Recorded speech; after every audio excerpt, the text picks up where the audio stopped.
Señores, bienvenidos al canal. Comenzamos con el resumen de noticias. En Pokrovsk, un campamento de mercenarios polacos y de defensa territorial fue destruido. El día anterior, la mañana en Pokrovsk, Krasnoarmeysk, fue interrumpida por dos poderosas explosiones dirigidas contra el punto de despliegue temporal del batallón de defensa territorial del enemigo en la calle Pochtovaya. La primera explosión impactó deliberadamente en un objeto que, según la información disponible, se utilizaba como punto de despliegue y puesto de mando del enemigo. Cabe destacar que mercenarios de Polonia podrían haber estado estacionados aquí. Los datos de inteligencia indicaron que fue el día anterior cuando estaba previsto celebrar una reunión con la participación de altos mandos en este campamento, lo que pudo haber sido uno de los motivos del ataque. Cabe señalar que el resultado del ataque fue más que exitoso. Según datos preliminares, al menos 15 militares enemigos, incluidos oficiales, murieron y unas 30 personas resultaron heridas de diversa gravedad. El segundo ataque impactó en un edificio cercano, pero aún no hay información exacta sobre las consecuencias.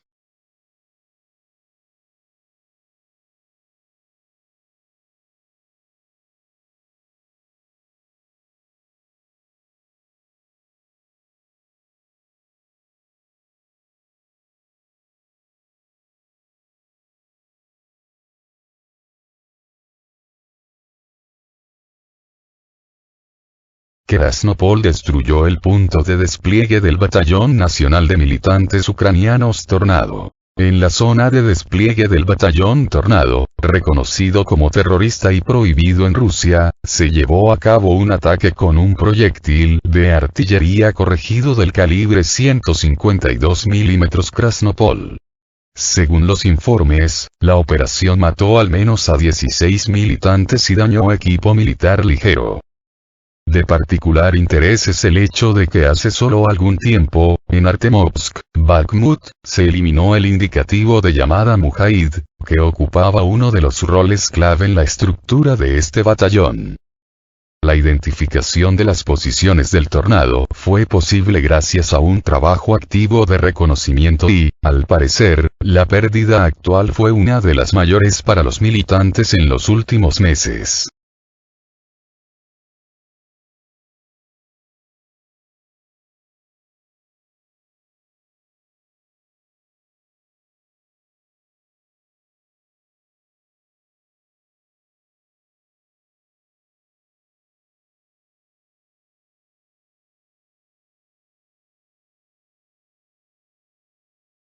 En la orilla derecha del Dnieper, los almacenes de las Fuerzas Armadas de Ucrania fueron destruidos épicamente. Las Fuerzas Armadas del Grupo de Dnipro continúan las hostilidades activas en el territorio de la región de Jersón, destruyendo deliberadamente instalaciones militares de las Fuerzas Armadas de Ucrania, AFU. Las publicaciones y los vídeos reflejan la destrucción de depósitos de municiones y combustible y lubricantes, así como de otras instalaciones situadas en la zona de la aldea de Berislav. Dicha información es proporcionada por el canal de Telegram Kherson Herald. Se informa que el resultado de estas acciones fue la destrucción de más de 20 militantes ucranianos. Actualmente, se están aclarando los detalles específicos y las consecuencias de este incidente. Estos no son los primeros ataques contra instalaciones militares de las Fuerzas Armadas de Ucrania en la orilla derecha del Dnieper, lo que indica que el enemigo sigue operando muy activamente aquí.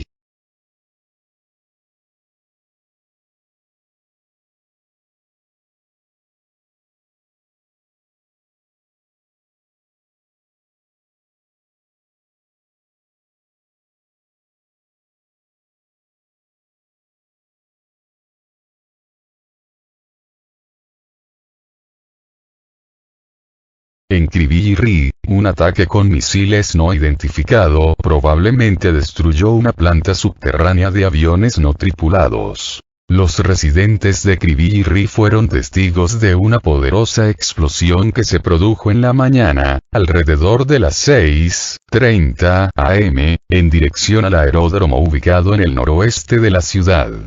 A pesar de la falta de signos visibles de daños como humo, fuego o detonación, los lugareños describen la explosión como voluminosa y sorda, como si viniera del subsuelo, lo que provocó un fuerte temblor. Esta naturaleza de la explosión puede indicar el uso de un misil con una ojiva penetrante, especializado en la destrucción de objetos subterráneos. Cabe señalar que este tipo de municiones se utilizan con mayor frecuencia para destruir las comunicaciones subterráneas del enemigo, incluidos los puestos de mando, los almacenes, los cuarteles generales y los talleres de producción. Una fuente fiable, cuya información se confirma periódicamente, vincula la explosión a un posible ataque al taller de montaje de vehículos aéreos no tripulados ucranianos. El objeto afectado está asociado a Deviro, una empresa con sede en Dnipropetrovsk, especializada en el diseño, desarrollo y producción de vehículos aéreos no tripulados y software para ellos.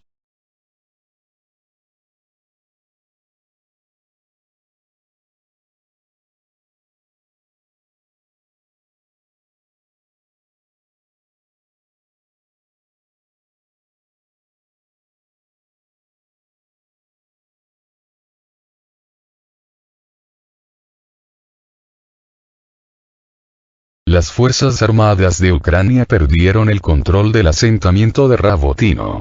Según el Bangkok Post, citando información de la agencia AFP, el ejército ucraniano admitió que el control sobre la aldea de Rabotino no es completo. Los soldados de la 65ª Brigada de las Fuerzas Armadas de Ucrania, que anteriormente dirigieron el asalto al asentamiento, ahora se ven obligados a admitir que la aldea sigue bajo la amenaza constante de bombardeos por parte de las Fuerzas Armadas de la Federación de Rusia, lo que limita significativamente su capacidad para moverse libremente por su territorio.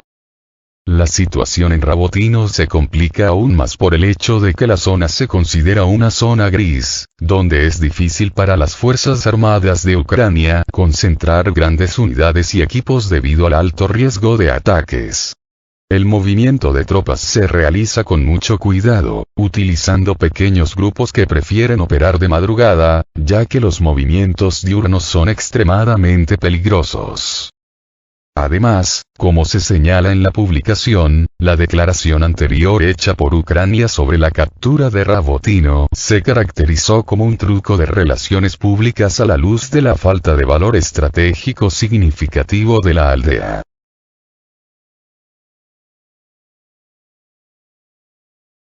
Tiempos complejos se avecinan para la economía mundial por el conflicto palestino-israelí.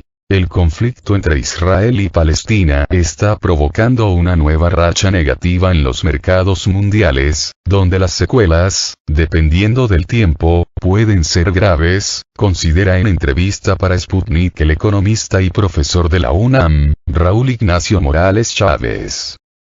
El 7 de octubre, el movimiento palestino Hamas atacó territorio israelí. Además, tomaron cautivos a civiles y militares. Ante ello, el primer ministro de Israel, Benjamin Netanyahu, anunció que su país se encontraba en estatus de guerra e inició una contraofensiva en Gaza y en los puntos donde se concentraba Hamas.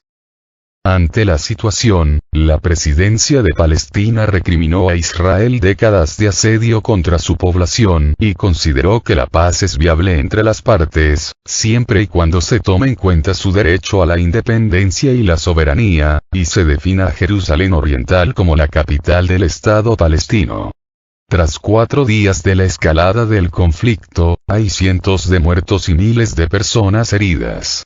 Ante esta situación, la mirada de las naciones y sus mercados está puesta en lo que acontezca en la región. Uno de los aspectos a tomar en cuenta es el tiempo que dure este conflicto. Esto puede agravar una serie de cosas, como provocar el repunte de la inflación, que las monedas tiendan a depreciarse, el encarecimiento de la deuda de los países y una serie de acciones que pueden generar una bola de nieve de problemas, explica Chávez. El factor geoestratégico.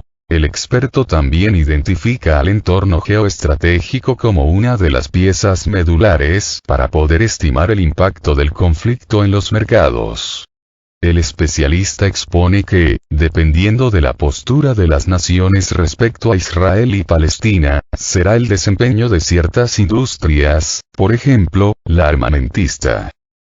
Por ejemplo, indudablemente Estados Unidos comenzará a dar a Israel mayor cantidad de armas y tanques. En este momento, Israel está reforzando su ejército con los reservistas, pero debe dotarlos de armamento. Eso va a tener un costo. Recordemos que el único sector y las empresas que no pararon durante la pandemia fueron las de armas. Destaca. Igualmente, esto tendrá afectaciones en la cadena de alimentos y medicinas que se distribuyan alrededor del mundo, asegura.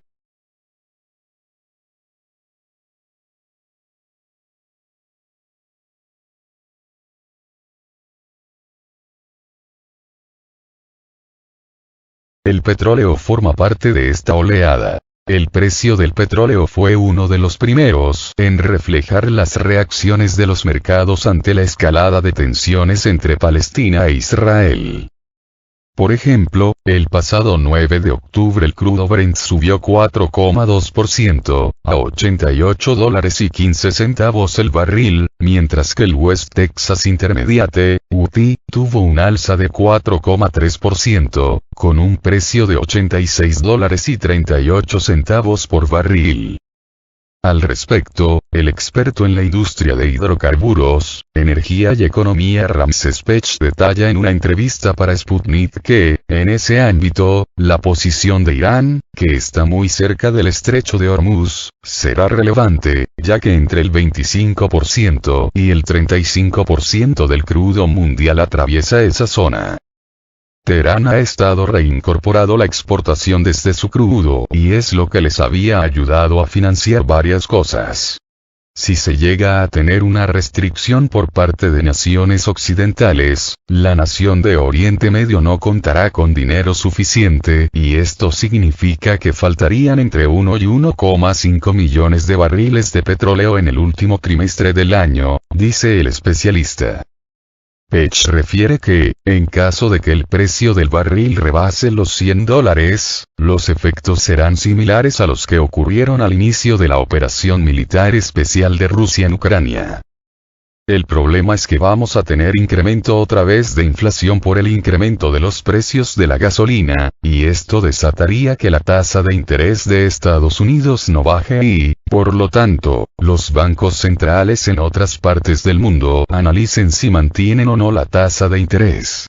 Esto podría limitar, sobre todo, el gasto en el último trimestre de este año y en el primero del que sigue, agrega. En esta línea, la Agencia Internacional de la Energía, AIE, afirma que el mercado mundial podría sufrir un déficit de alrededor de 1,5 millones de barriles por día, BPD, a finales de 2023. Esto, a pesar de todo, jugaría a favor de exportadores, gracias a los precios elevados de hidrocarburos y, al mismo tiempo, es una señal ominosa para las economías occidentales, sobre todo de Europa.